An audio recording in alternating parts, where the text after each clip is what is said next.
खारान से सलमान बलोच की रिपोर्ट के मुताबिक ग्रैंड अलायंस खारान का सूबे कॉल पर एक रैली और पुरहुजूम प्रेस कॉन्फ्रेंस किया गया।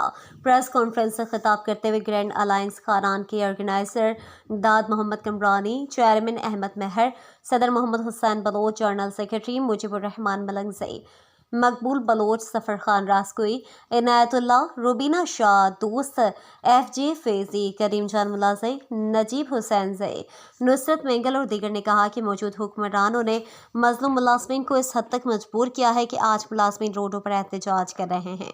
IMF का नाम इस्तेमाल करके सारा बोझ गरीब मुलाजमीन पर डाला जाता है, जबकि हुक्मरान तबका हर साल अपनी तनख्वाहों और मुराद में इजाफा करता है। IMF की शराइत में करप्शन, खराब तर्ज हुक्मरानी, बद इंतज़ामी को ठीक करने की है, जबकि IMF ने ये नहीं कहा कि आप मुलाजमीन से इनकी छत और इनके बच्चों का रिस्क छीन कर अपनी चोरियों को छुपाएं।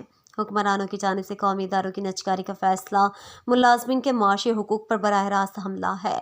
नजकारी के नतीजे में न सिर्फ मुलाजमीन बेरोजगारी का शिकार होंगे बल्कि आवाम को भी महंगी खदमात और कम मयार का सामना करना पड़ेगा। उन्होंने मुतालबा किया है कि पेंशन इस्लाहात को फौरी तौर पर मनसूख किया जाए और साथ साथ नजकारी के अमल को फौरी तौर पर रोका जाए।